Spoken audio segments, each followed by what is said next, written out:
I go for refuge and am enlightened to the Buddha, the Dharma, the Sangha. By my accumulations of practice of giving and so forth, may I become a Buddha to benefit all sentient beings. I go for refuge and am enlightened to the Buddha, the Dharma, the Sangha. By my accumulations of practice of giving and so forth, may I become a Buddha to benefit all sentient beings. I go for refuge and am enlightened to the Buddha, the Dharma, the Sangha. By my accumulations of practice of giving and so forth, may I become a Buddha to benefit all sentient beings. Sanye Joda Zoge Jonam La Chanjo Pardo Dane Kyapsu Che Age Jinso Kebe Sonam Ge Dola Penjere Sanje Drubara Sho Sanje Joda Zoge Jonam La Chanjo Pardo Dane Kyapsu Che Dage Jinso Gebe Sonam Ge Dola Penjere Sanje Drubara Sho Sanje Choda Soge Chonam Bado Dani Gyaso Che Dage Jinso Kebe Sonam Dola Penjere Sanje Drubara Sho Om Ye Dharma Hetu Prabhavam Hetum Te Shamdata Gato Yavatat Te Sham Chayo Nirodha Eva Sharamana Swaha Om Ye Dharma Hetu Prabhavam Hetum Te Shamdata Gato Yavatat Te Sham Chayo Nirodha Evam Bhakti Mahashramana Swaha Om Ye Dharma Hetu Prabhava Tum Te Shamdata Gato Yavatat Te Sham Chayo Nirodha Evam Vati Mahashramana Swaha. Twice to three times. All phenomenalism courses. The courses are taught by the Tathagata. Whatever is the cessation of the courses is that's taught by the grace here.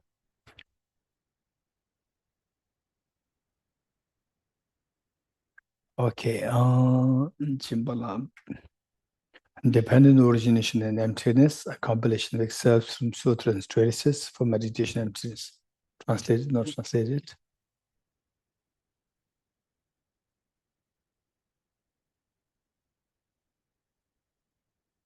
No, it is in English. The verses, yes. It is in English, is page 253. In English, 253. Oh.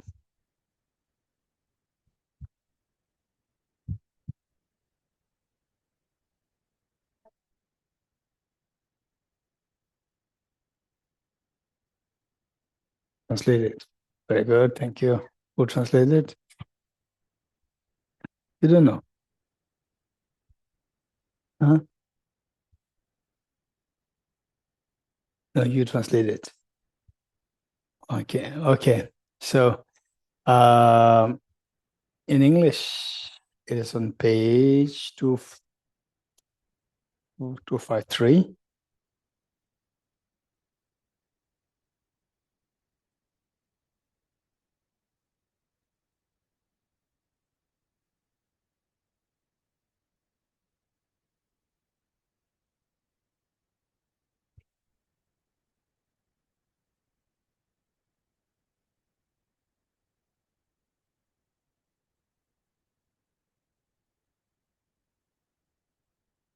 Today is Saturday.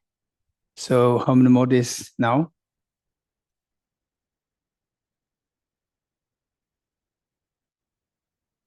Okay, 5. Okay, let's say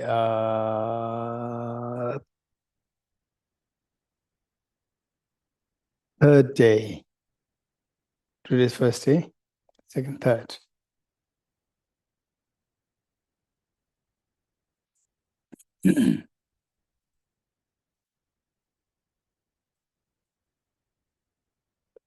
Today's first, second, third.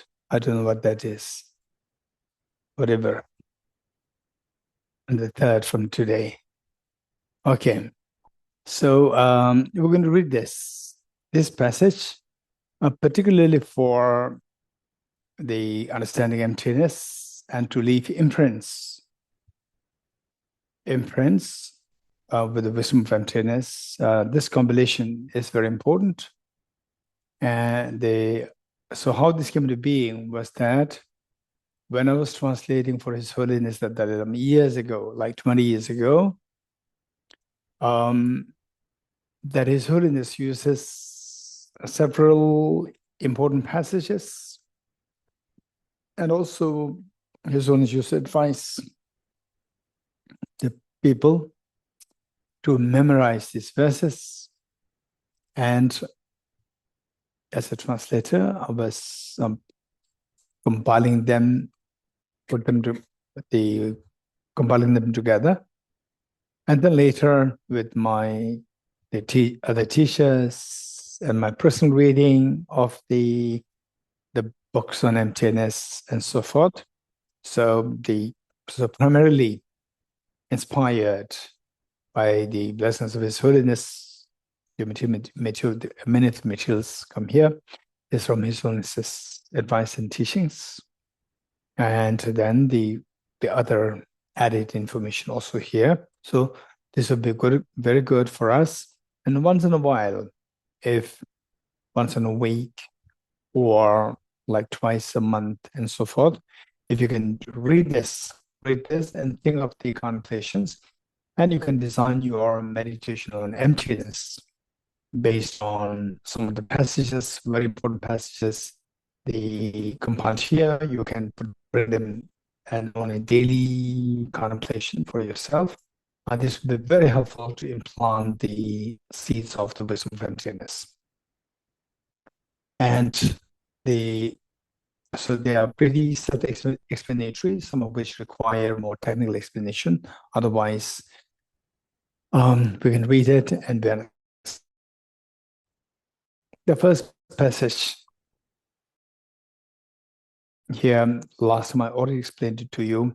The Buddha compared to bodhisattvas, a bodhisattva who freshly became a bodhisattva, but with the wisdom of emptiness, and any bodhisattva who had been bodhisattva for so many lifetimes, but without the wisdom of emptiness. And the Buddha compared the merit accumulated, amount of the merit accumulated by these two bodhisattvas, and Buddha, they said that the merit accumulated by the bodhisattva with the wisdom of emptiness, although it's a very new bodhisattva, the merit accumulated is much more than the one who generated bodhicitta for so many lifetimes, but without the wisdom of emptiness. So what makes the difference is the wisdom of emptiness. And for example, like say you are on an aeroplane, commercial aeroplane, and you keep moving. Do you think that it will go out of the orbit of Earth? Okay, no physics.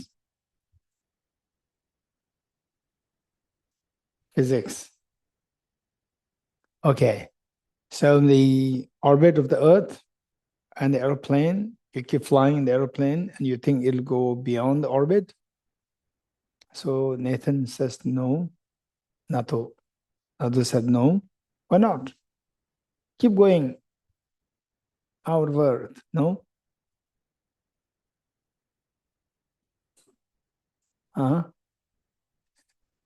Okay, it's like this. It's not like this. Why not? Why not? Anyone over there? Your name again? Claymore. Claymore, yes. The plane is not l'avion il est pas assez puissant et l'air est pas assez dense pour qu'il puisse continuer dans Because the l'espace. plane is not powerful enough and the air is not dense enough. I thought Claymore was going to explain something scientific. It's not scientific. It's not scientific. Anyone else? Maybe Jane? Jane, you like to give the answer or then move? Yes, it's because to get out from the terrestrial orbit, we need to escape from gravity. So we need to have enough to be fast enough with and attain the liberation of fastness. I don't know how to say in English. La vitesse de libération pour échapper à la gravité terrestre. Okay. Move.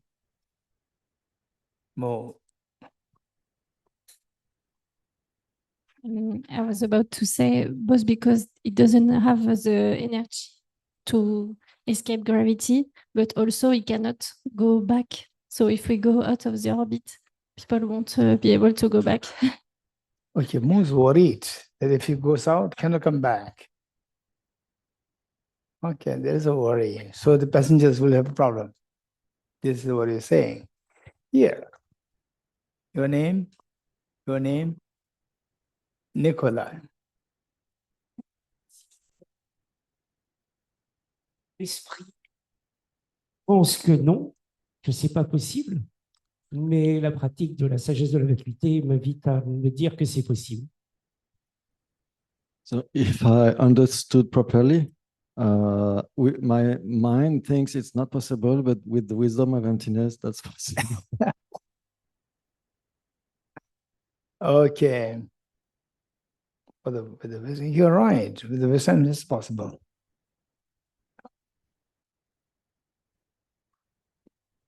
Because at the time of Buddha, the Buddha's disciple, Moggallana. Okay, you notice oftentimes where there's a depiction of the Buddha, on the two sides there are two monks. You notice that? On two sides there are two monks. One is Shariputra and the other one is Moggallana. And Moggallana, he wanted to say the Buddha's, when anybody becomes Buddha, when you become a Buddha, when I become Buddha, when anybody becomes a Buddha, your speech has incredible qualities. And one of the qualities is that you don't require a mic. Anybody who's karmically connected, wherever the person is, they can hear the voice of the Buddha, the same volume as somebody who can hear a speaker, you can hear it. You go further and further away, then the voice disappears.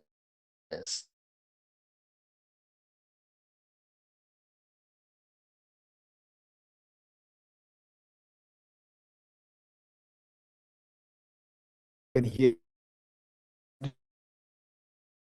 Withdraw, he left the earth, he left the solar system, which means he already got out of the earth's orbit. So he does not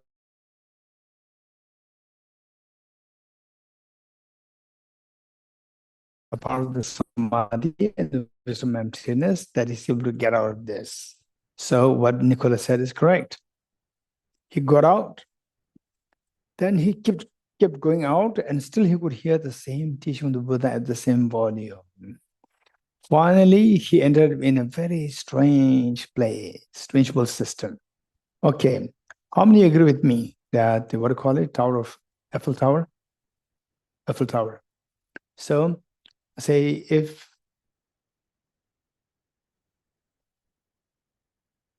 okay, say what do you think?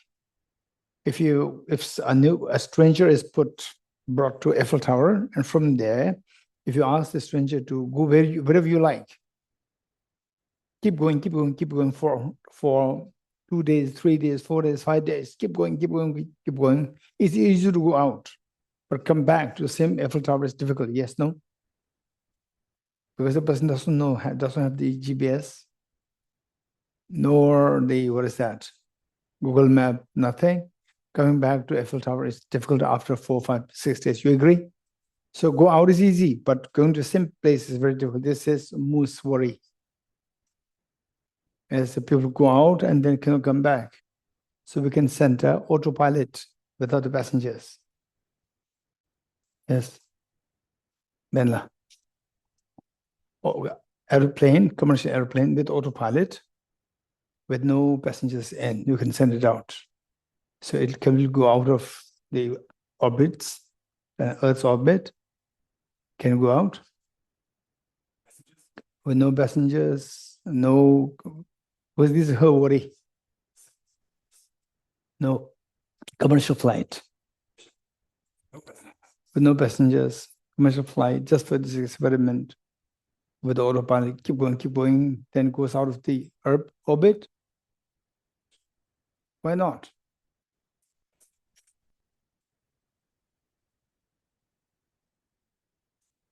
It's not fast enough. Okay, so basically what Jane, Mo, and here, Tenzing Sela, Ben Tenzing Sela, what they said is correct. So in order to exit out of the orbit of the planet Earth, you require specific speed to escape the gravity of the Earth. That speed is known as escape velocity. It requires escape velocity. Till that reach the escape velocity, you cannot get out of the gravity of the Earth. So you'll continue to revolve around the Earth. Okay, so with this in mind, why I said this.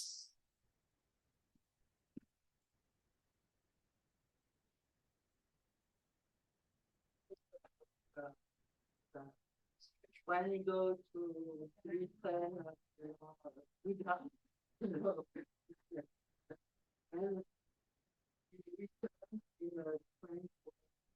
French ground.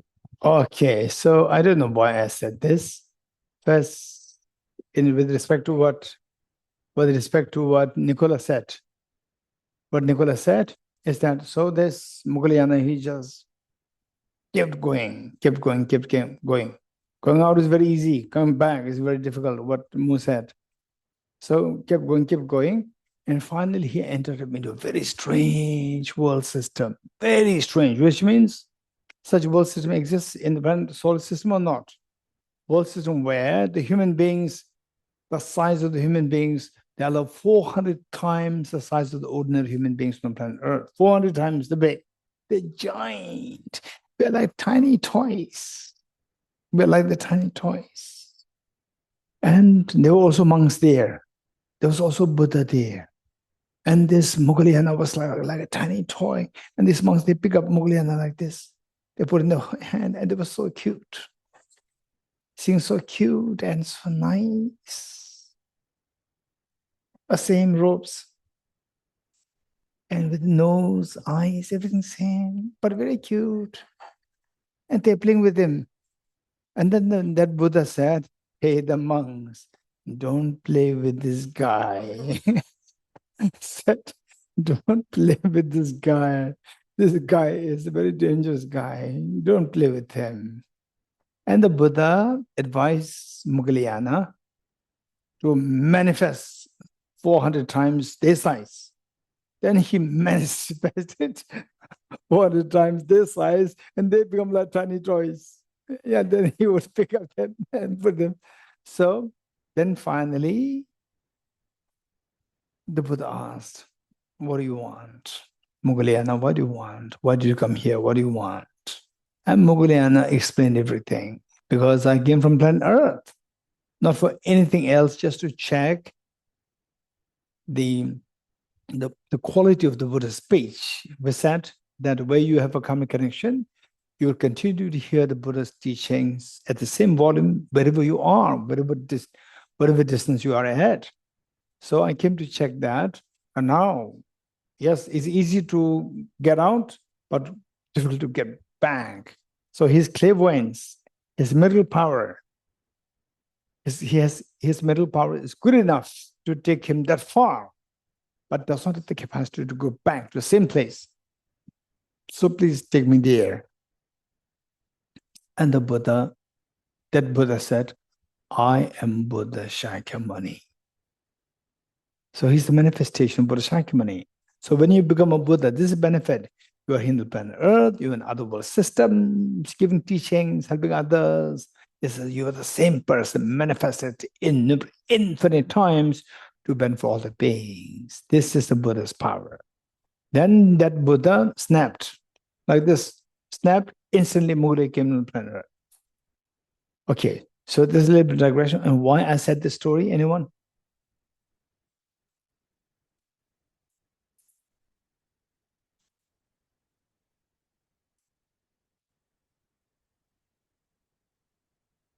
No, not the monks, bodhisattvas. But then what is what is the connection? I don't remember it. Yes, Jimmy. Of merit of one bodhisattva who just practiced bodhicitta and until. So why this brought up? By this story? But maybe that the Mugayana has like the bodhicitta, but not the wisdom of emptiness. No, don't go that far. Don't go too far, right? Then it can become another ism, right? Kala Chakra Jimmyism, right? Later on, Jimmy students will come, say this is Jimmyism, right? And some will say, no, we are following Jainism, Jain.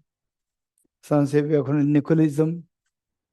You're getting it? Don't create another ism. Jimmyism, don't create that. Okay, so it doesn't matter. I don't know why I brought this up. Okay, so comparing to the two merits, so merit accumulated by the wisdom. Oh yeah, now I got it. So the speed, however, you may just keep driving of the aeroplane, but it does not have the escape velocity. It cannot escape. It is bound in samsara. It's bound in planet Earth like this, keep revolving around planet Earth. So likewise, if we don't have the wisdom of emptiness, no matter what virtue you do, you keep revolving around samsara. There's no escape. So escape from samsara is done only when the wisdom of emptiness is added. With the wisdom of emptiness, then your virtues will become the virtue of enlightenment, to escape samsara. This is so precious. And in fact, I would say that, to be very honest, I would say that just imagine on the planet Earth, Homo sapiens came only 0.3 million years ago, which means 300,000 years. And the planet Earth came into being 4.6 billion years. And the first unicellular organism, 4 billion years. Just imagine that. From 4 billion years till the last, before 2,500 years, till that point, the whole planet Earth was in dark. No wisdom of emptiness. Only 2,500 years ago, if you are to draw a line from this wall to the left of to my left side, to the right, if you draw a line, this is the arrow time from Big Bang till what is today. So 2,500 years is just a tiny dot there. Only within the span of the time, a tiny dot, very short span of time, the wisdom of emptiness was brought to by Buddha Shakyamuni. That's it. Till that point, the whole universe remained dark. no wisdom of emptiness. Everybody inside keeps revolving around. You do good things, whatever, fasting or prostrations or generosity or whatever you do is all good things that you do is all the white karma inside the wheel of the demon. Inside the wheel held by the demon. You saw that wheel of life, that white inside the demon's hand is never out. So when will this go out? But only with the wisdom of emptiness. And when did it come to planet Earth? Only the last 2,500 years ago.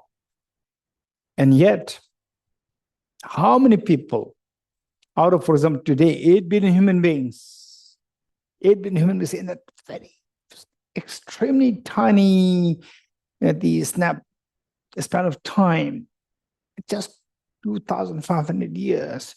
During that one today, just a tiny dot. But then there's 8 billion human beings, and how many heard about emptiness? And how many actually studied emptiness? And how many practice emptiness? How many feel that things are like dream and they see the possibility for the dawn of the liberation? So 0.000000001 is what it is. So therefore, seeing this, the vastness of the dark era versus a tiny dot of the light. But then this light, many believe in the cave of darkness, but then the era of the light, when the Buddha Shakyamuni came. So we should, seeing this, we should feel so meritorious to make sure that whatever lifespan that we left with, to dedicate, to understand, to study, contemplate, meditate on emptiness. This is so important. So important.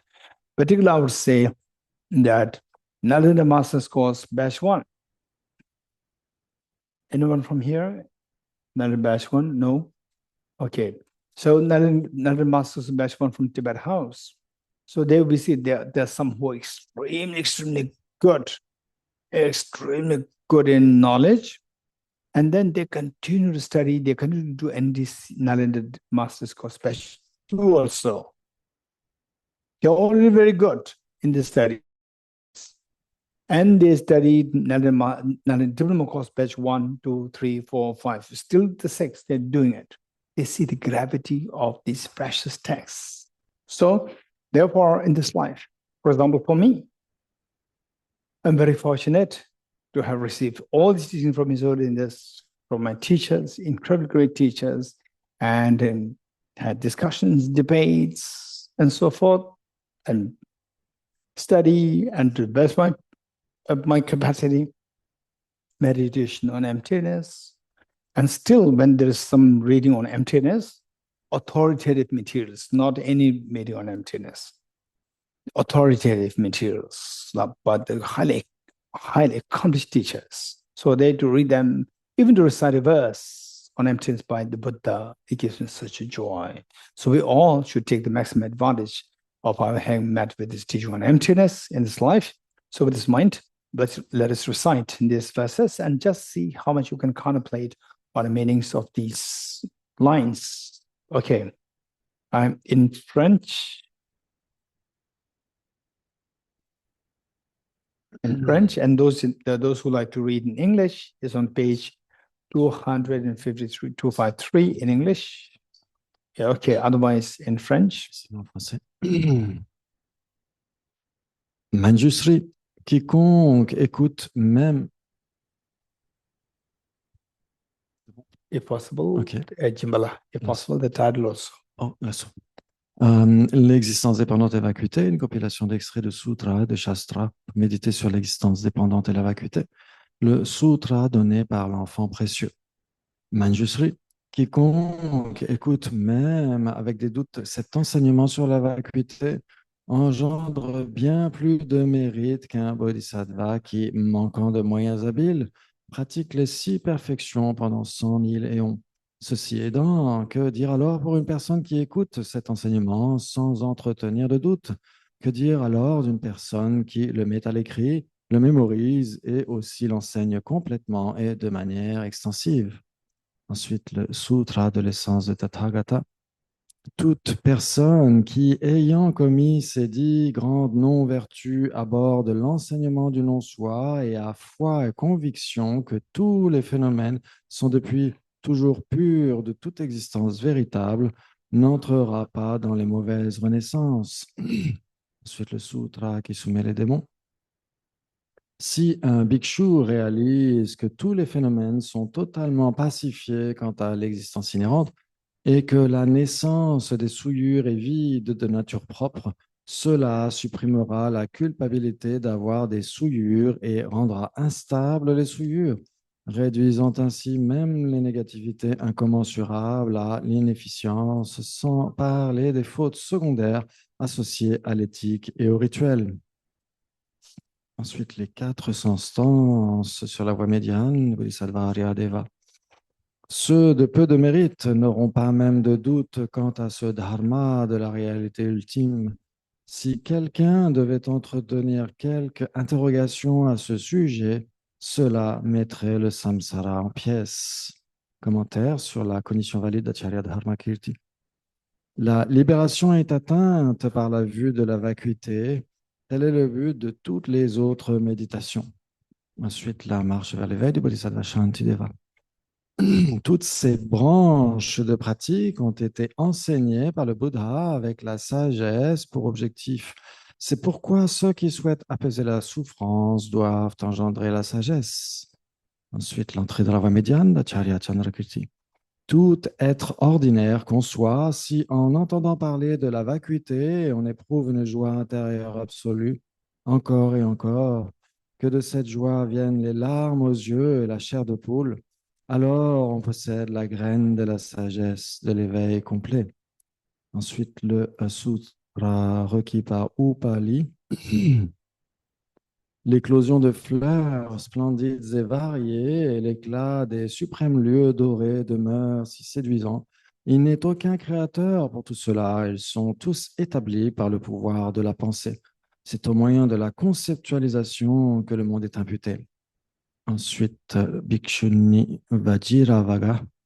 L'esprit est démoniaque qui voit un véritable soi. Vous avez une vue fausse. Ces agrégats composés sont vides. Il n'y a aucun être au sein d'eux.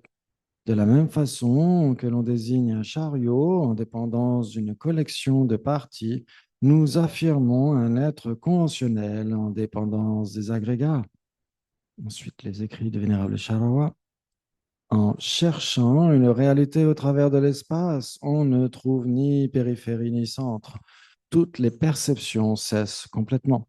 De la même façon, à l'issue d'une quête minutieuse de l'esprit et des phénomènes, on ne trouve pas même un atome d'essence, puisque l'esprit qui cherche n'est pas trouvé, ne rien voir et voir la réalité.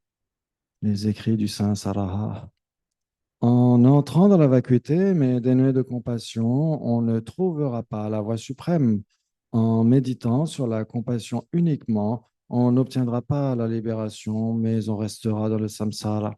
Quiconque est capable d'envisager l'unité des deux, ni ne s'attardera dans le samsara, ni ne demeurera dans le nirvana individuel. Ensuite, le sutra du roi des concentrations. De même qu'en rêve, une jeune fille rencontra un garçon et vit son décès, elle fut joyeuse lors de la rencontre et dans la détresse lors de sa mort. Voyez ainsi tous les phénomènes. Ensuite, le traité racine de la voie médiane d'Aryanagarjuna. Chapitre 18, strophe 5.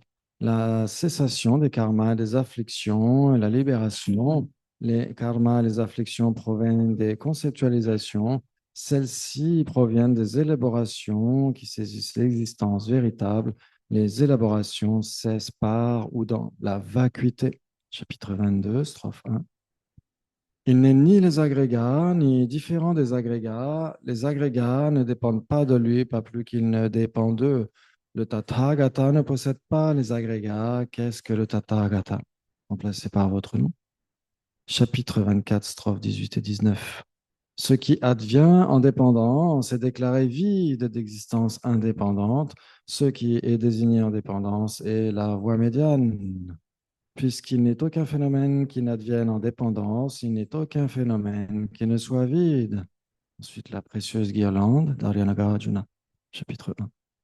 Si la personne n'est ni la terre, ni l'eau, ni le feu, ni l'air, ni l'espace, ni non plus la conscience, ni l'ensemble de ces phénomènes, où est la personne en dehors d'eux? De la même façon que la personne n'est pas véritablement existante parce qu'elle est l'agrégation des 6 éléments, aucun d'eux n'est véritablement existant non plus, car ils sont l'agrégation de leurs propres constituants. Le sutra du compendium des enseignements. Les formes apparaissent comme une masse de mousse. Les sentiments ressemblent à des bulles dans l'eau. La discrimination est comme un mirage. Les formations mentales sont comme des bananiers. La conscience est comme une illusion magique. Ainsi a enseigné Suryamitra, le Bouddha. Le commentaire sur l'esprit d'éveil d'Aryanagarjuna. Ceux qui, tout en comprenant la vacuité des phénomènes, se conforment également à la loi du karma et de ses effets, cela est plus incroyable qu'incroyable. Cela est plus merveilleux que merveilleux. Les 400 stances sur la voie médiane du Bodhisattva Aryadeva. Quand l'existence dépendante est vue, l'ignorance n'a pas lieu. Ainsi, par tous les moyens, efforce-toi de trouver cet objet. Mais ne plus d'exploit, le champ des 4 attentions, comme un guide pour la vue de la voie médiane, sa sainteté le 7e Dalai Lama. À la croisée des 6 collections de la conscience qui ont diverses perceptions, sont appréhendés les troubles phénomènes dualistes qui sont sans fondement. C'est un spectacle magique qui est trompeur par nature. Ne les croyez pas comme étant véritables, mais voyez-les comme ayant la nature de la vacuité. Ne laissez pas votre esprit s'égarer, mais placez-le dans la nature de l'apparence vacuité. En ne perdant pas votre attention, maintenez-le dans la nature de l'apparence vacuité. La sphère des phénomènes qui apparaissent et existent est imprégnée par l'espace de la claire lumière ultime de l'incité. Il y a une réalité ultime ineffable. Voyez cette nature de la vacuité en abandonnant les artifices mentaux. Ne laissez pas votre esprit s'égarer, mais placez-le dans l'atmosphère de la réalité. En ne perdant pas votre attention, maintenez-le dans l'atmosphère de la réalité. La prière pour l'épanouissement du Dharma au pays des neiges, c'est sainteté le 14e Dalai Lama. Vénérable Marpalotsawa, Sheba Dorje, Ditsumelarepa, etc. L'ensemble des précieux Kagyupa, source des bénédictions, la guirlande d'insurpassables maîtres de cette tradition remarquable. À vous, j'adresse mes prières. Puisse le Buddha Dharma du pays des neiges resplendir toujours plus. Tous les phénomènes inclus dans le samsara, le nirvana, ne sont que la radiance de la sagesse spontanée. La sagesse elle-même, vide d'élaboration, est réalisée dans la nature du Dharmakaya, imprégnant toutes les existences et les apparences du samsara et du nirvana.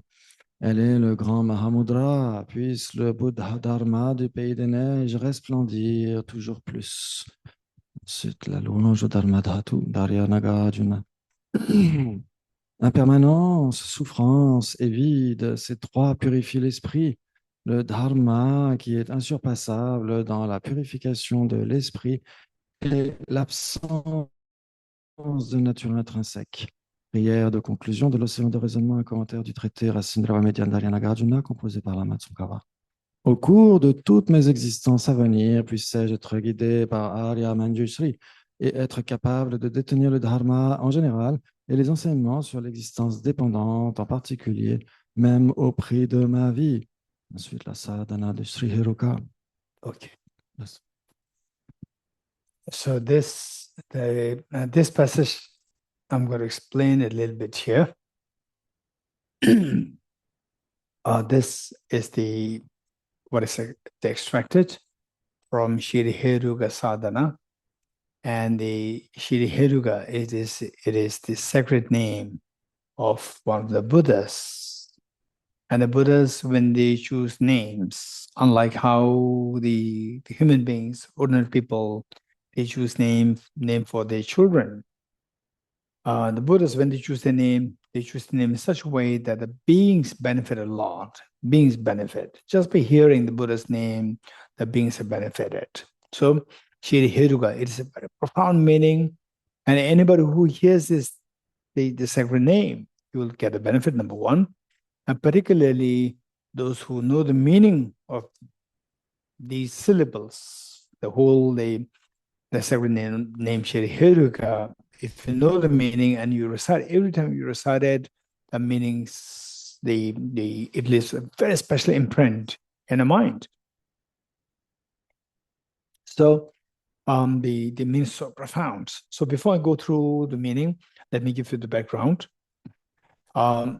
Just say, okay, how many of you have shed tears in your life? Painful tears, not the tear of joy. Painful tears, resents painful tears. Okay, we all have shed tears. Never. Oh, yes. I thought the Venerable Geshe was very special. So he also had the same, yeah, we all had shed tears. Okay. So when tears is because of the problems, you agree? Because of problems. So anybody who wants to share your problems, which made you shed tears? And not, if you don't like to share, it's fine. If you want to share, just some of you volunteer to share. What kind of problems? Presents? Quick. Yes, over there. Yes, your name? Kim. Thank you. There were two situations associated with the same event. My beautiful sister, Patrick's mother, died when she was young, and she was a really beautiful human being, and that was heartbreaking. And then not long after she died, my business partner tried to take my business away from me, and that was very challenging and painful. So one is because of incredibly great affection to your sister. Another one is where somebody's being dishonest with you. Yeah. Unkind. Betrayal. Okay. Betray, yes. And Laura? For a number of years, my brother suffered from alcoholism, and it was very painful to see. Yes. Parents also suffered from that. Yes. And also passed away. So it was very sad. Yes, very sad to see, somebody who you love so much going to bad practice, and likewise because of which the parents also suffer. Okay, James. No? Okay, Nicolas. J'ai beaucoup pleuré après avoir découvert le corps de mon fils décédé. So I cried a lot when I discovered a corpse of my son who died. Oh, yes, acute, painful. And anyone else? Anyone else? Anyone else wants to share? Okay, yes. Your name? Your name? Christine. Christine, yes. J'ai beaucoup pleuré quand j'ai aimé un homme qui m'a battue et qui n'était pas gentil avec ses enfants. I cried a lot when I had a partner who beated me, and he was very unkind with his own children. Okay. So we see that. So just see that in all these problems shared, and we all have our own problems. And when will these problems stop? Guess. Imagine if you have never encountered with the teaching of the Buddha, then what would be your answer? When will these problems stop? When? After 2 years? Out of 5 years? So the most likely you will say that till the point I die, any problem can arise anytime. Oh, how many agree with me? Raise hands. Yes. So in a way, what you're saying is that if there is a rebirth, then this problem will continue to be carried over to the next life. But some people, they have a very naive thinking. Okay, this life, the problem cannot be solved. So next life, then I'll be free. So this is illusion. This is illusion. How illusion? Cause and effect. Cause and effect. What are you today will be tomorrow. For example, say, some people say that, so you get a chance to practice Dharma in this life. And then you don't practice and pray that, oh, may I meet with the Dharma, may I practice Dharma diligently, fully, next life. So this life, you get the chance, you don't do the practice. And next life, you're expecting some miracle can happen. No, don't expect that. And don't expect that. So this is where we see that and the Buddha said, yes, these problems can be solved. We can solve these problems. These problems can disappear. We can make it disappear completely. The pain will all go away. There's a possibility. So this question.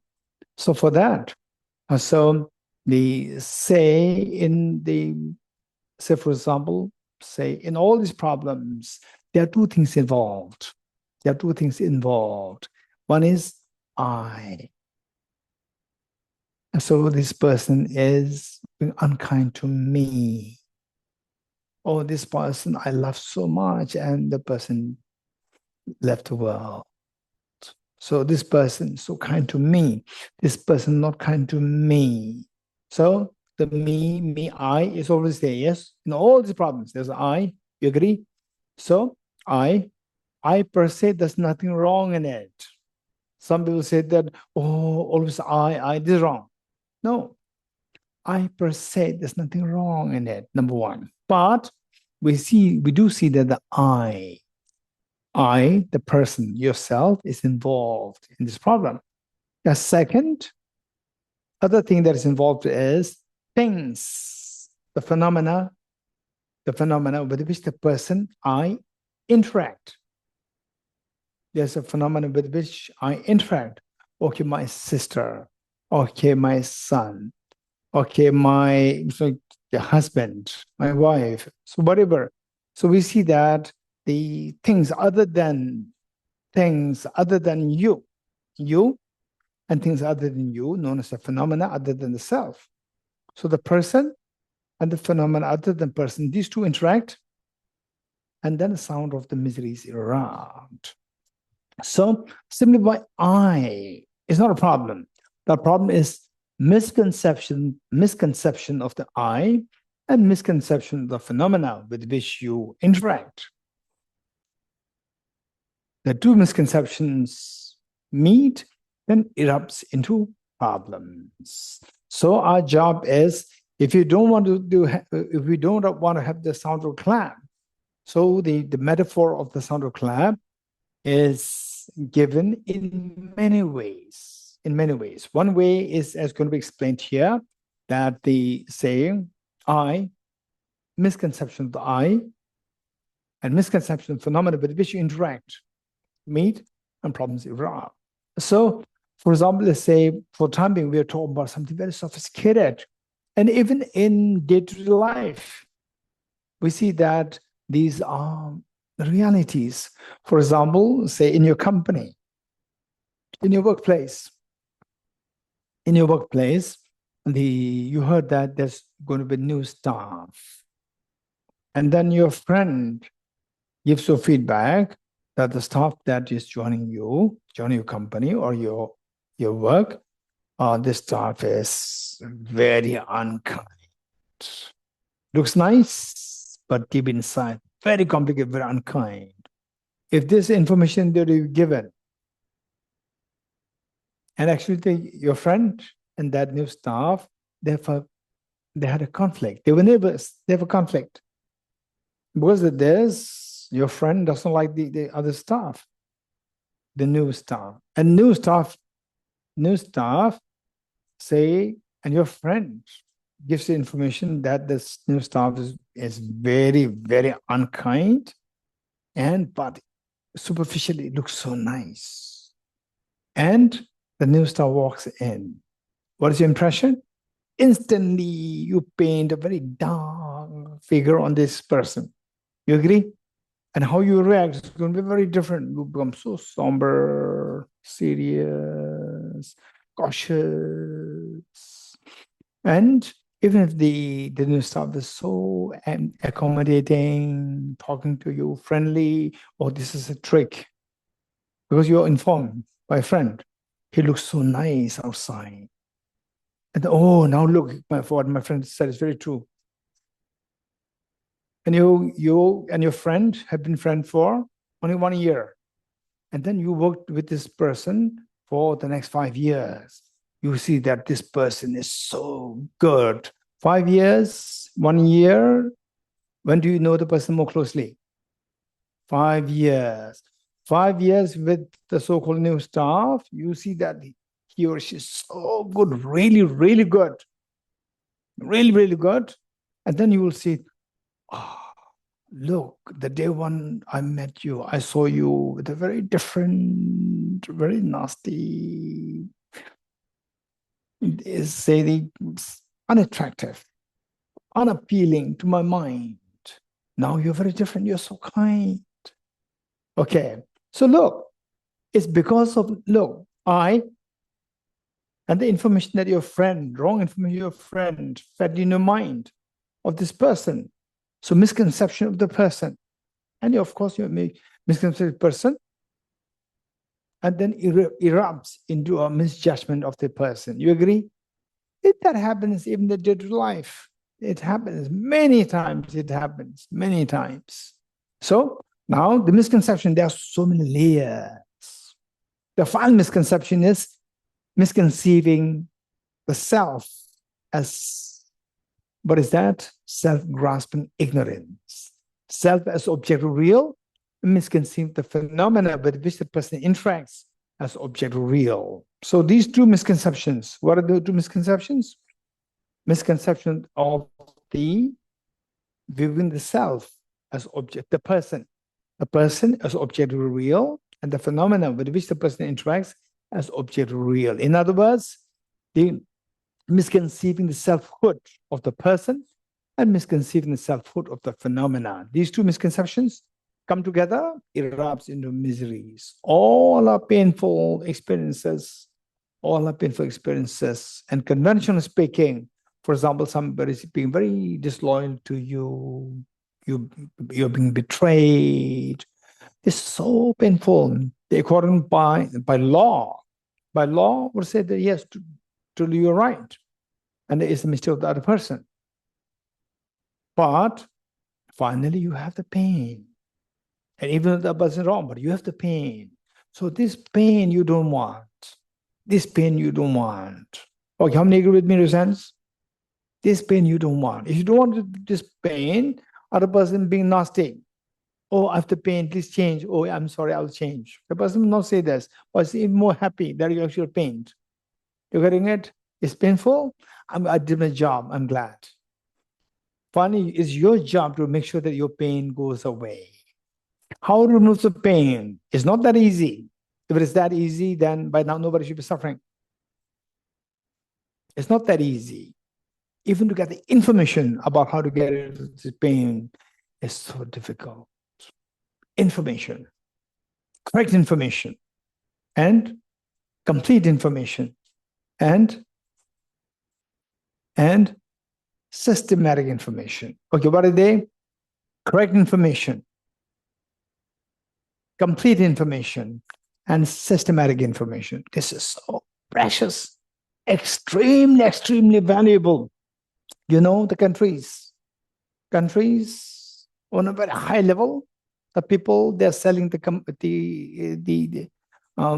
what? The secret information of your country to others. They're selling this. You're getting it? And they are seen as traitors. You agree? And they get the millions of dollars for one information. They will sell to the other country. They get you get the millions of dollars. Because information, the secrets of your nation, of your country, warfare, or the administration, and so forth, the secrets, or the computer codings, and so forth. I think there's somebody from computer coding here. Is there anybody here? Anyone else? Okay. Oh yeah, in Wales, there was a young Tibetan boy who is into computer coding. So it's very strange. We have Ben Denzingzili here. He has both areas I'm interested in. Computer coding plus neuroscience. He's on the verge to become a doctorate in neuroscience. He submitted the thesis. Now in a few months, he's going to become a doctorate in neuroscience. And also expert in computer coding. Amazing. Okay. So, why I said it?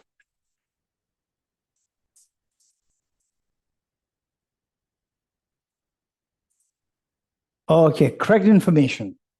Information very precious. Information very precious. So, these information, which is more important? Information to give you $1 million or information to stop all the painful tears? Which is more precious? Information to stop the painful tears. This is much, much, much, much more precious. Because the information get $1 million, this still revolves around samsara. Painful tears will just exit out of samsara completely. You're getting it? $1 million will give you a swimming pool in the prison. It will give you Starbucks in the prison. You're getting it? Not outside the prison. So that information to exit out of samsara, that is so, so, so precious. Okay. Some of us, okay, this course, or the basic course that you do in cultural center, and you have the basic course that you do in APN centers, or in this Nalanda studies that you do from Tibet House, or for that matter, any other knowledge, I pay, I get. Oh, it's this. Even to come in contact with this, where you can pay, you get it. People, the billionaires who crave for this knowledge, but they don't get this knowledge. They don't meet with this knowledge. The billionaires, they're ready to pay all these things. In fact, the Buddha, at one point in one of his previous lives, he was so much looking for the correct teachings. And there was, I think it was Indra, and he said that I will give you teaching. Buddha, many lives ago, when he was a prince, and Indra appeared as a teacher. And the prince, who was later to become Buddha many lifetimes later, so he asked for teachings. And Indra said, yes, I will give you teaching, but you'll not get this teaching very easily. So for that, you have to pay the price. What price to pay? He said that your skin should be the paper. Your blood should be the ink. Your bone should be the pen. And only if you have these three things, then I'll give the teaching. You can write down to my teaching.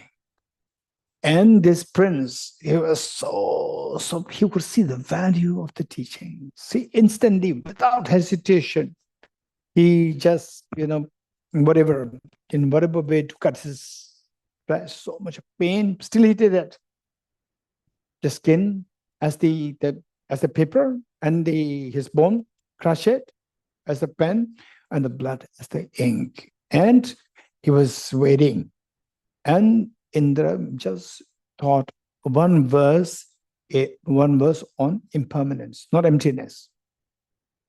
One verse on impermanence. Then, even that he was not ready to say. He was just taking time.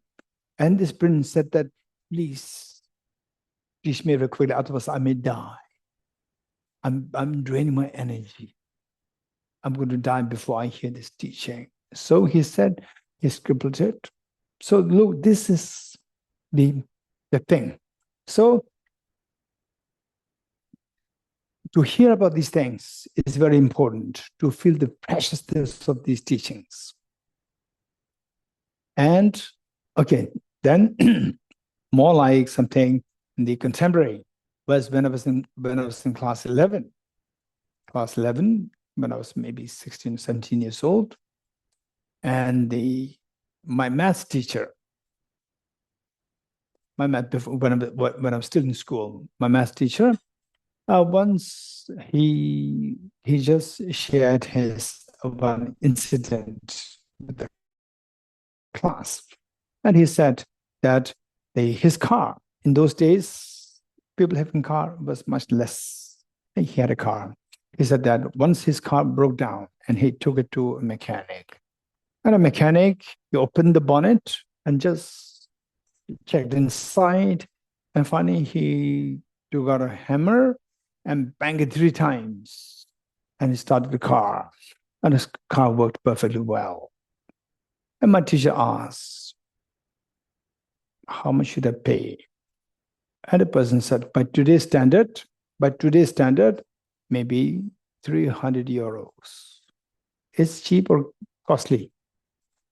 He banged it 3 times. Bang, bang, bang, bang, 100 euros. Bang, another bang, 300 euros. Okay, expensive or cheap? Or reasonable? Reasonable or expensive? Very expensive. And my teacher told the mechanic, it's very expensive. You banged it, bang, 100 euros. 3 times and 200 euros. It's very expensive. And what did the mechanic say? Mechanic said, hitting the car with the hammer is free. I do not charge for that. It's for free. Hitting the car with the hammer, that's for free. I charge you for where to hit. You know how to hit. You don't know where to hit. Where to hit is what I learned from my teacher. That is the information which you don't have. I'm charging for that.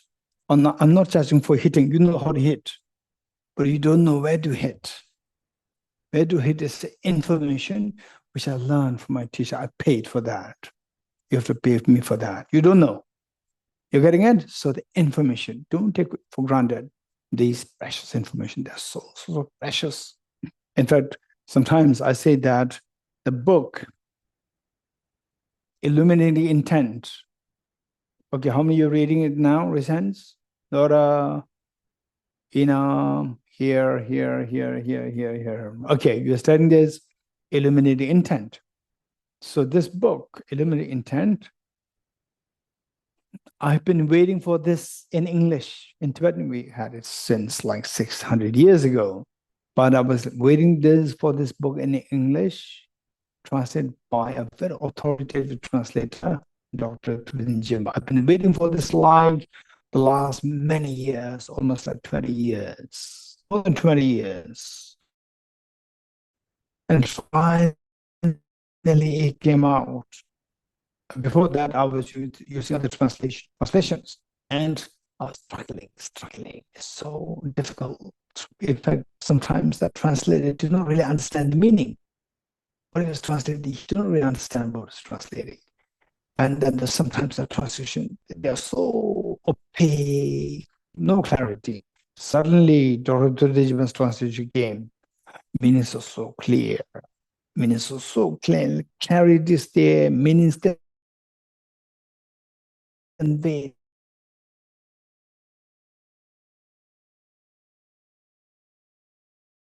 properly, really great scholar in English, his ability to articulate is amazing. So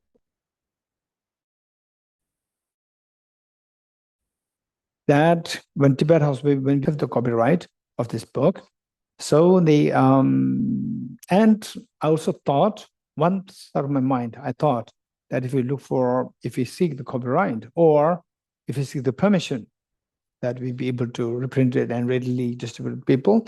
In a way, it is, I don't know whether it's going to be the service for Dharma or I'm not too sure.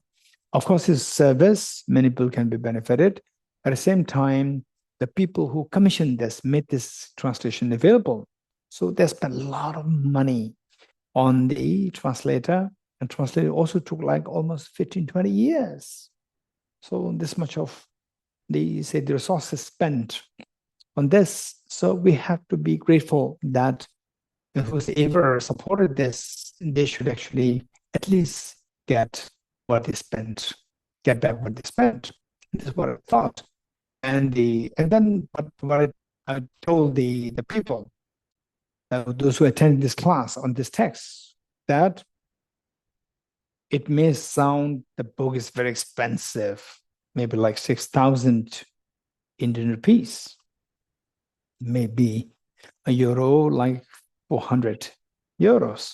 No, not 400 euros. 40, 50 euros. So you may find it very expensive, but I would say that this is not expensive. The quality of the book that you're getting, the quality, not the book translation. This is a treasure. So before 20 years, even if you're a billionaire, you want to study these texts, if you're simply dependent on English, even if you are ready to pay $1 billion, you don't have the material. Now, just for 50 euros, you get this book. And the conventional, the norms of the book selling, the books you may get for 5 euros, 10 euros, but it's 50 euros is a huge amount. But at the same time, what you're getting, this is a pressure. So 50 euros is fine, and pray that people who have contributed to this, may they get whatever they have spent, may they get more, in order for us to express our deep gratitude for them making this accessible. Okay, so now, again, I'm reiterating this, hopefully it'll come out. Jimla and Anna Sophie work together, two of you. Huh? Huh? Okay. No, what I'm saying is eliminating intent. Okay, keep this in mind. Just keep this in mind. Okay, so we have Virginie there, Nicole also there. And yeah, keep this in mind. Okay, so correct information. Anybody who can put me back in track. So why I said it? Why did I say this? Okay, Shiri Heruga, yes. Okay, thank you. Okay, now look. Say all our problems, how they arise, is because of misconception, the person I, misconception. I per se is not a problem. Misconception of the sense of the person and misconception of the phenomena with which you interact. These two meet, problems around. All the pains that you go through, all the pains that I go through, that you go through, that anybody goes through, kings, queens, prime ministers, or the street vendors, or anyone from the low, high, the male, female, the male, non-male, female, non-female, whatever. Any problem anybody's going through is all because of the two misconceptions coming together. Misery. So yet nobody wants the pain. And if you really want to stop the pains, in the modern education, we'll never find the solution. So this is the information which is so precious. So how to stop this? Just on one or two hands. And the both hands or one hand. Now let's say of the two hands. What two hands symbolic of?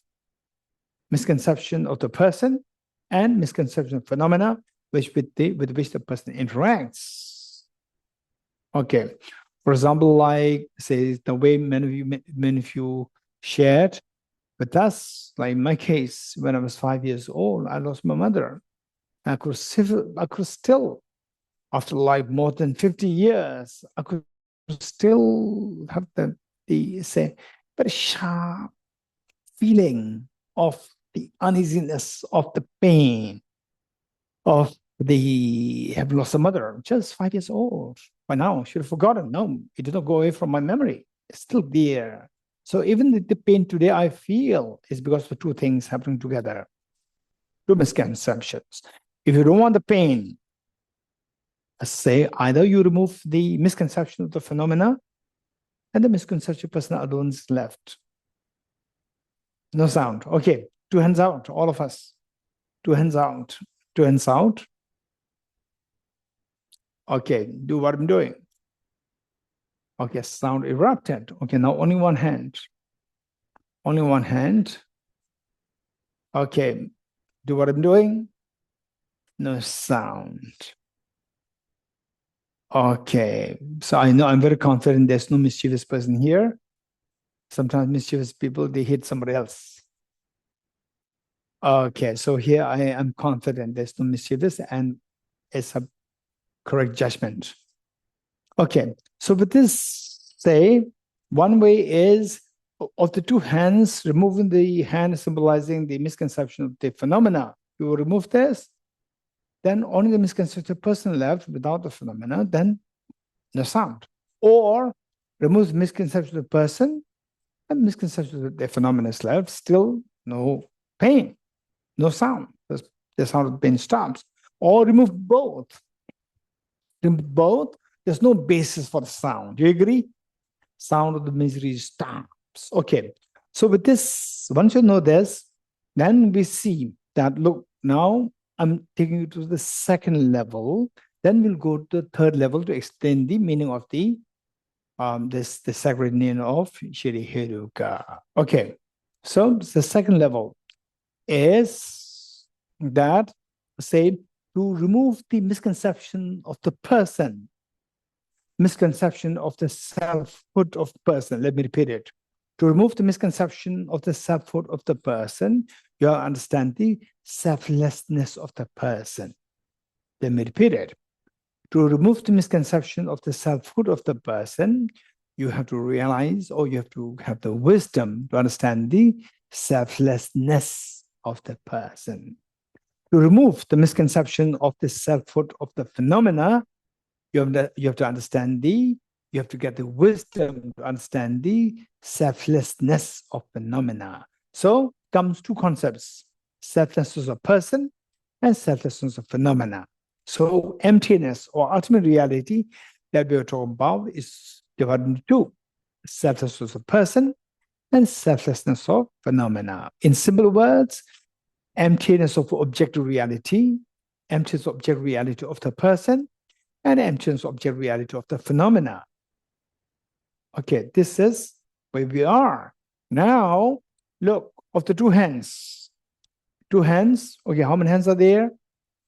Two. What is two in English? Dual. What is dual in French? Dwell. Okay, so two hands, dwell, or duality. Now, of the two hands, say, so by understanding the selflessness of phenomena, selflessness of phenomena, the misconception of the person, selfhood of the person dissolves. Now, how many left? Only one is left. One is dual or non-dual? It's non-dual. You are getting it? So this is also known as non-duality. Many people talk about non-duality. So this understanding of non-duality is what you find explained in Chittamatra philosophy and also Vedanta philosophy, Advaita Vedanta, not all Vedanta. Like Chittamatra philosophy and Advaita Vedanta, and in Buddhism and the known as Chonang tradition, the advocates of other emptiness. Other advocates of other emptiness, or Chittamatra and Advaita Vedanta, they all go into this category. They explain the non-duality, where of the two, misconception of the self dissolves. Only one is left. One left means no dual, no dual.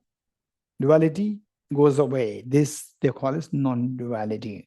Now Prasangika comes, Madhyamika, particularly Prasangika Madhyamika comes, and they also talk about the selflessness of the person. Both dissolve. So the person phenomena, both dissolve. Now what is left? Is a complete non-duality. You getting it? This is a complete non-duality. So non-duality explained by the Madhyamika school, particularly Prasanga Madhyamika school, is a complete non-duality where no basis is left. But it's a non-duality explained by Chittamatra, Advaita Vedanta, and the advocates of the advocates of other emptiness. For them, the non-duality is a partial non-duality. Partial non-duality. But of course, it means non-dual, which means there's no two, it's only one.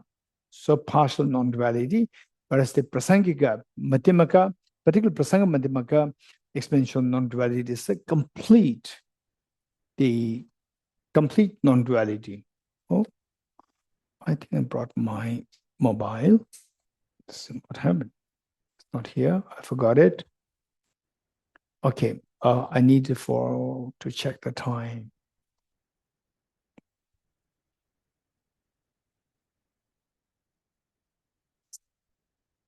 Okay, thank you. You need it? Okay. Thank you. So now, the third level, explaining the lines. So, is the sacred name of the Buddha, Shri Heruka. Shri Heruka. It has 4 syllables. 4 syllables. Now look, okay, first listen. Listen. When I explain the second time, then you can note it down. Okay, first listen. Shri Heruka, 4 syllables. Or for 4 syllables, what we do is that we keep the Shri the last. Heruka Shri. Heruka Shri. Okay, so first, He. Look, now the 2 hands. The first explaining He. Say, selflessness of person and selflessness of phenomena. By understanding the selflessness of phenomena, the one hand dissolves. He. Ru, the selflessness of person, the second part also dissolves. Now what is left? Earlier there were 2, now withdrawn. He, the first phenomena dissolves. Ru, the person dissolves. How many left now? Complete non-duality. That is the Ka. Of the 2, the phenomena dissolves. He. Ru, the person dissolves. What is left? Non-duality is left. That non-duality is the Ka. Who sees this non-duality? Who knows the non-duality? My wisdom knows the non-duality. My non-dual wisdom knows the non-duality. Let me repeat it. My non-dual wisdom knows the non-duality in a non-dualistic way. So the mind which knows the non-duality is the non-dual mind. What knows is the non-dual object. How it knows is the non-dualistically. And this mind, non-dual mind, which sees the non-duality in a non-dualistic way, is the Shri. It's so profound. You're getting it? So profound. Okay, now you want to write? You can write it. I'm going to explain it once more. So first, He. Heruka Shri. First, He. He symbolizes the selflessness of phenomena. Selflessness of phenomena. Then the Ru, selflessness of person. Selflessness of person. And Ka is the non-dual object. Non-duality is the object. Ka is the non-duality as the object. Then Shri is the wisdom, non-dual wisdom. Non-dual wisdom, which understands the non-duality in a non-dualistic way. Non-dual wisdom, which understands the non-duality in a non-dualistic way. This is Shri. Okay, now let me quickly explain the first one. He, little more in detail. He. Okay, so what is He? It's the selflessness of phenomena. Is the selflessness of phenomena. He is selflessness of phenomena. And phenomena, how many such phenomena are there with which you interact? How many phenomena are there? Infinite. Endless. Infinite phenomena are there. If that's the case, how can I see the centers of each of the phenomena?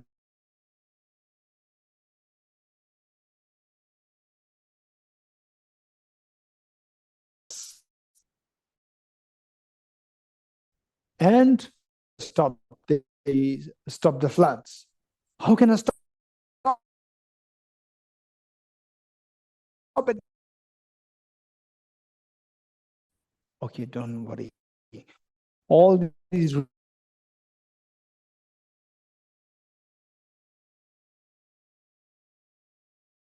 river came from that mountain. So likewise, what we call as infinite phenomena, the source is one, your own mind. Say in the dream, how many have dreamt of going to Paris, Eiffel Tower, seeing Eiffel Tower, and very close to Eiffel Tower on all these tiny metals joined? How many tiny metals are there joined to each other? How many tiny metals? Don't say infinite. Okay, many, and you look at it, wow, is it my dream? No, they're all, how can I think of all these details? And look at the painting of Lama Tsongkhapa. It's just in the dream. You look, all the detailed, tiny details. Okay, the moment you wake up, all these tiny details, don't worry, they're all in your mind. You come to realize it's just, these are all what your mind made. Do you agree? So just as a dream, in the dream you see so many things. The moment you wake up, you realize all the infinite things that came to your dream. They're all nothing, the source.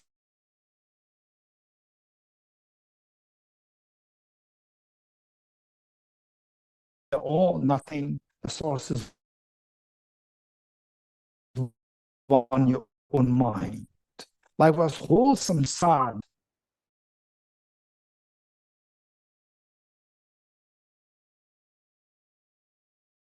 Okay. So that's the meaning of a.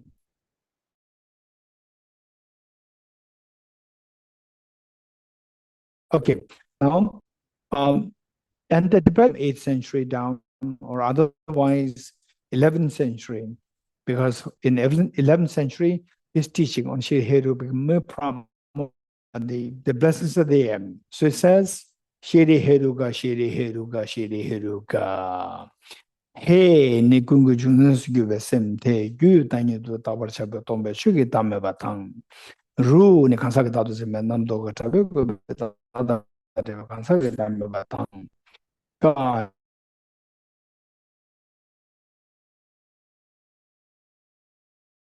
ni te konan yuje ni mitime soso nyunsu mene Batang. Shi ni yutomba ni just this is a Tibetan version. So you can learn in French or in English, but in English, now he's gradually shifting to Tibetan.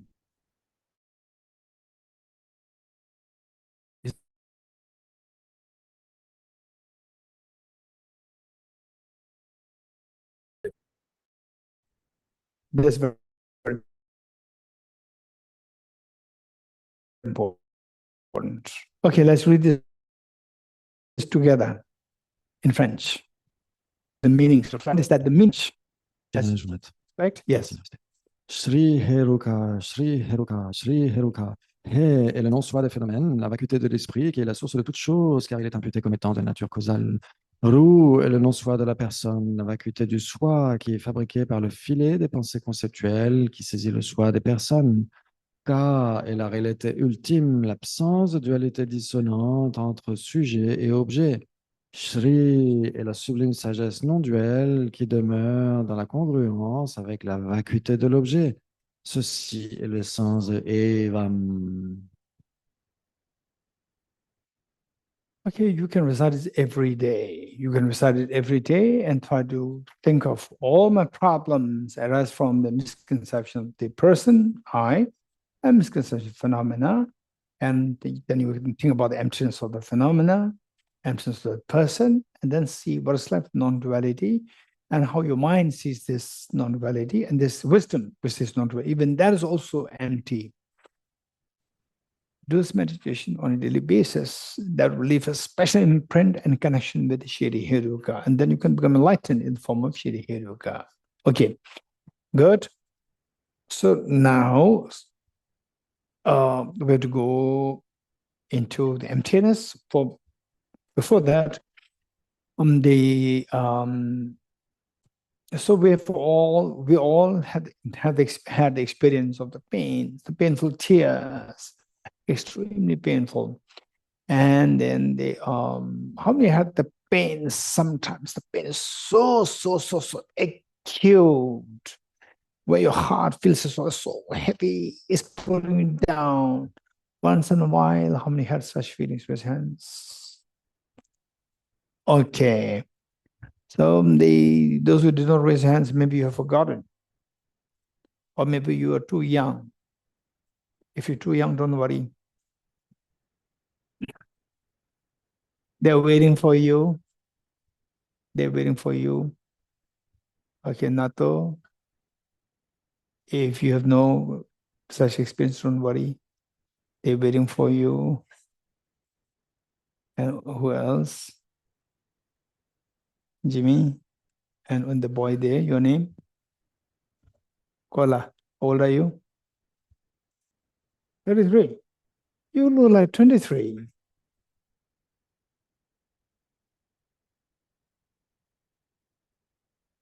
Or are you scared to say that you're 23?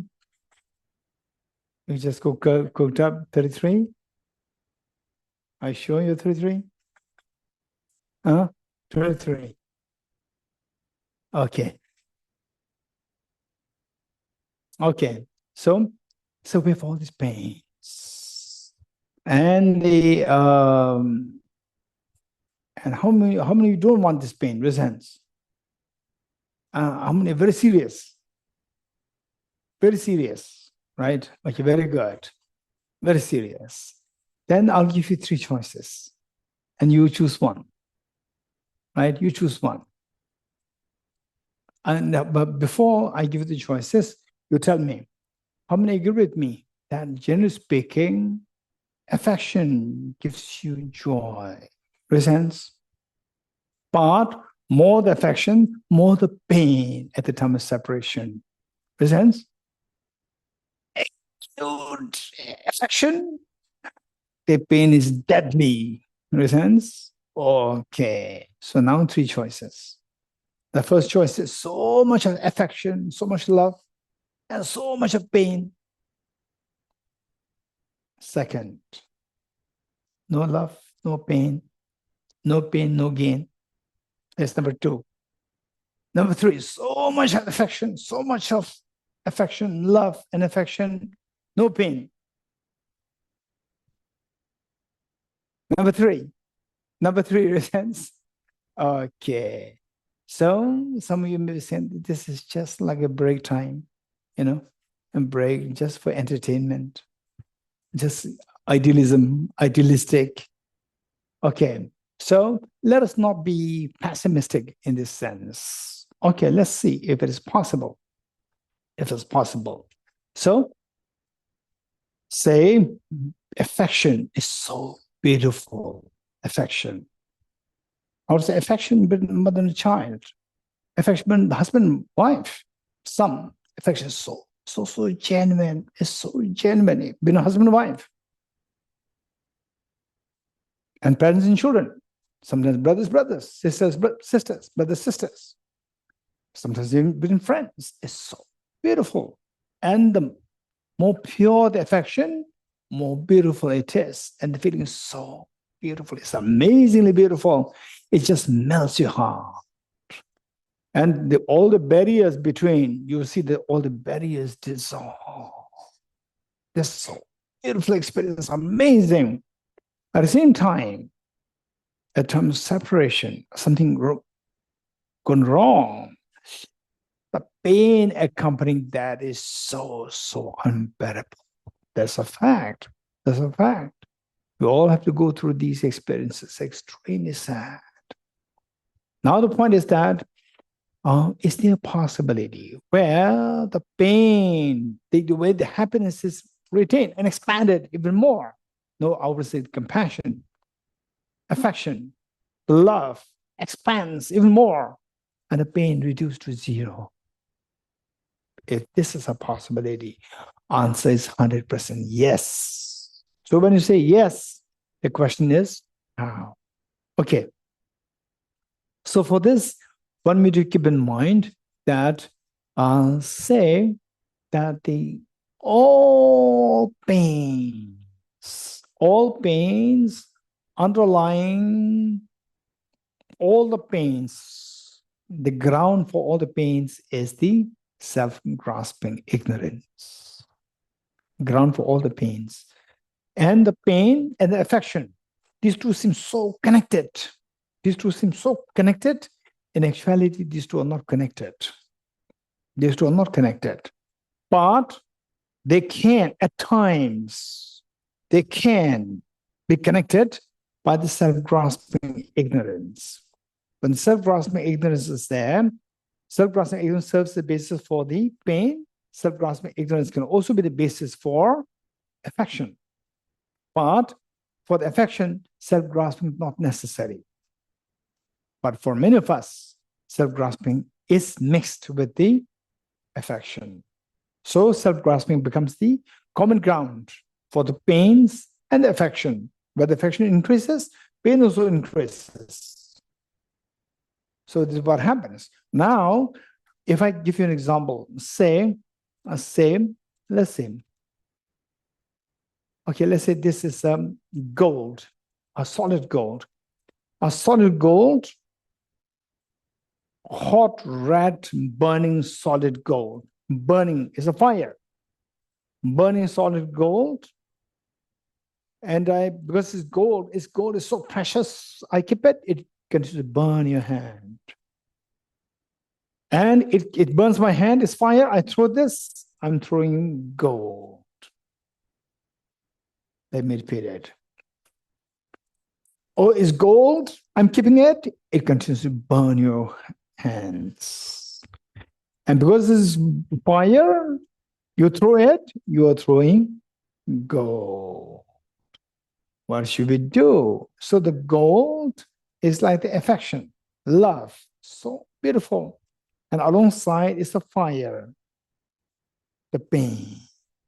These two come together. What should we do? The wise people will drop this burning gold into water, cold water, and the fire is gone and the gold is retained. So likewise, the wise people will look for how to remove the pain and the affection, compassion, love is retained. This is the job of the wise people. So how to do that? By seeing the mechanism, how affection is, how affection grows, and how the pain grows. The pain, for the growth of the pain, the ground required for the pain is self-grasping ignorance. Ground required for the pain is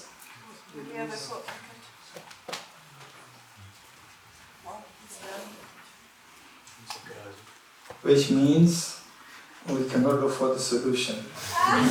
Separation, the pain, the affection. Okay, we stop here. Yeah.